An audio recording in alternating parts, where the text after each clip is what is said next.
Yo, what's going on YouTube? It's your boy, back again with another video, you know what I'm saying? Um, and in today's video, I kind of want to go on another bit of a, little mini rant, if you will. I made a video the other day talking about, how people who compare Genshin to Wuthering Waves need to, get a life, in layman's terms. And, I liked what I did with that video, so I'm gonna instead today talk about my issues with Wuthering Waves. First things first, I think my biggest gripe, if I had to like put one at the very, tip top of the list, is definitely gonna be optimization. This game, I feel like Kudo Games has been getting a little bit better with the optimization, in the recent updates, but this game is optimized terribly. Like, actually, it's really bad. It doesn't even make sense how bad it is, you know what I mean?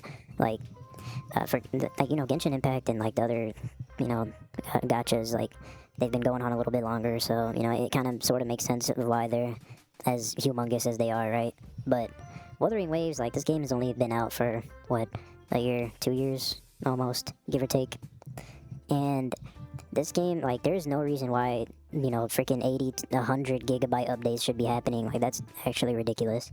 And there's no reason for the game to be as humongous as it is. Like, I feel like, I don't know, I feel like we can, we can do a little better on this, you know what I mean? Like, I just don't think, and not only that, not only, like, the file size being humongous, like, I feel like that's a pretty big reason why some people just can't, keep up with the game. Like, especially, like, I play on PC, and I have a pretty, like, mid-range PC, it's not nothing crazy, but, I play the game sort of fine, and I'm okay with it being as big as it is right now, only because, I have a terabyte of storage, so it's not gonna affect me too much in the long run, right? But, for people, like, especially, like, since they released it out on mobile, like, come on, you can't be making, the mobile version of the game is, like, freaking 60, 80, 100, like, almost 100 gigs. Like, that's ridiculous. How are you even expecting to get new players from that platform to play your game when it's that humongous? You know what I mean? Like, I feel like they just don't even want they don't even want those players almost. And there's a console port coming out pretty soon here for Xbox, I believe. Yeah, you already know it's about to be like 120 gigs. That's how big Genshin Impact is for Xbox. Last time I played it, so. But anyways, right. We're gonna go ahead and get to the next point, right? Next talking point. That's gonna be, I'm gonna go ahead and, we have to throw this one out there. The obvious fan service, unfortunately, we all know the jiggle physics in this game are absolutely ridiculous. And, like, even, like, just looking at, like, the background gameplay, like, that I have in the freaking, in the plane in the background, like, you can see the freaking Chisa, like, titties flowing in the wind. Like, there's absolutely no reason for that. Like, there's so many characters that just, for some reason, like, I can name, like, 4 off the top of my head, like, Tauchi, fucking, Cantarella, of course, is one that's absolutely ridiculous. What's her name? Shorekeeper. I love Shorekeeper, but, like, I don't know what it is with their, like, physics in this game and what they did with women in particular, but it's, like, ridiculous, the amount of fan service that the game is presenting here with its female characters. And, like, it's a thing where it's not, just this game. It's obviously gonna be like most gacha games. They have to do their little, gotta appeal to the male audience or whatever, because, unfortunately there's losers like that just play for the goon fest, right? But I really wish that if they would tone it down just a little bit, at least. It doesn't have to be, like, ridiculous, like, titties flowing in the wind and, like, me, going to the fucking resonator screen and I'm shaking the character around and their fucking titties are just, you know what I mean, like, bouncing up and down. It's like, it's a minor thing, but at the same time, it's not a minor thing, you know what I mean? Like, it's kind of annoying to have to sit through, So, yeah, I mean, and on that note, like, I really don't like the fact that every new female character that we get, just has to be this weird waifu bait towards Rover, and they have to always, be romantically involved with Rover.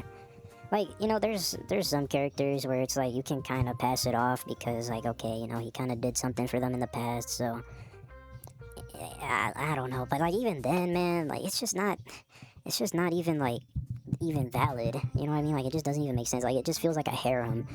Just all these girls dropping like dominoes one by one, falling at my toes, and I don't like it.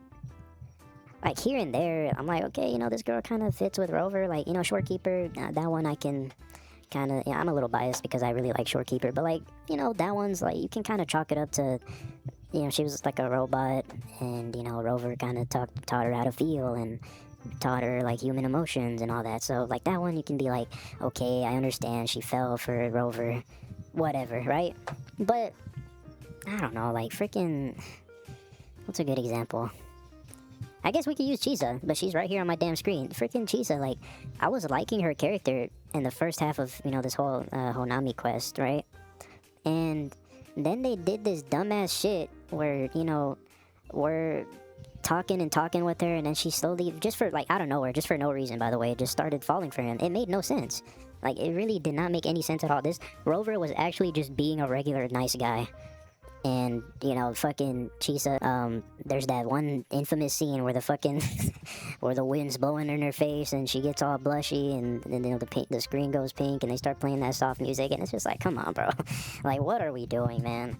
What are we actually doing? I don't know. Like, I'm just not here for the fan service at all, to be honest. Like, maybe when I was in freaking freshman year high school, that would have been, I would have been all over this, but now I'm 21 years old. I'm a grown-ass man with a girlfriend who I am very much fond of, so I just don't care for it, right? And so, yeah, that'll be big gripe number 2, right? The fan service was a little ridiculous, so let's just get that out the way. Gripe number 3. I guess, this is not necessarily just a WoWa thing either. Again, like, there's a good amount of gacha games that are kind of like this, right? The beginning, oh my goodness, the beginning, like the first quest line of this game, bottom tier, like that has to be like the worst quest line ever to exist. Like, just bottom of the barrel. So damn long, so many forgettable characters, and it's like my girlfriend, she was trying to get into, because she's an active like Genshin Impact player, right? And so, she saw me make the switch from Genshin Impact to Wuthering Waves, and I fell in love with the game after that weak ass first quest line, right? And so she wanted to give it a try. So she downloaded the game, hopped on, and she's going through that first quest line, and my lord, getting through like Huanglong and that first, like, Jinzhou City area is actually so mind-numbing, it's not even funny.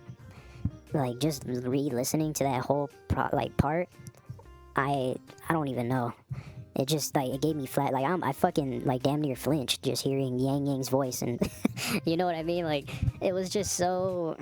They definitely missed the mark, like, by a lot on that first quest line. Like, if, someone is trying to get into this game and they don't, I completely understand. Like, I cannot fault them for trying to get through that slog of a first quest line, you know what I mean? Like, Yang Yang with her damn info dumping and her soft, slow tone that she just has to say every word like this.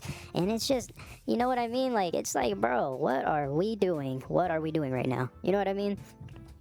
And so, yeah, that whole quest line was really, like, they throw in a lot of information at you at once. So, it's not like it's even fun, like, to try to learn about the story, because it's so much going on at once that fucking you just don't even, like, care at a certain point. You're just like, damn, like, Yang Yang's over here trying to info dump on me right now, but I just really want to, play the game, right? Yang Yang, fucking, what's her face? Baizhu is a really boring and forgettable character. Who else? Fucking, there's like, I see, point proven. I can't even remember like half the cast from like the Long area because it was so buns. But like, I will say, right, if you literally just like blaze through that portion of the story, like you know fight the Thronodian and whatnot, like what's his name, General Gion, he's actually a really cool guy. He's one character that I actually really liked. What's another one? Chicia, you know, she was actually somewhat there, you know, actually trying in her voice acting role. And so, you know, like, the energy was there, you know what I mean? Like, she wasn't talking soft and slow and monotone. Like, she was actually giving me something. And I was like, okay, I can rock with this, you know what I mean? I can vibe with this. But, yeah. That's pretty much my biggest gripes about, like, the first area in particular. Like, the forgettable characters, the long, drawn-out, you know, puzzles and boring-ass story. Like, you know, once you get to, like, Mount Firmament, you know, it's not nearly as bad. Because there's, you know, then Chang Li shows up, and then you see more Jinshi. Like, it's really not that bad once you get to there, but... my lord. My freaking lord. That first quest is the devil. But, yeah, those are my 3 biggest gripes with the game that I could find. You know, I'm sure someone else will be there to remind me of some others that they've had. Yeah, that's pretty much it.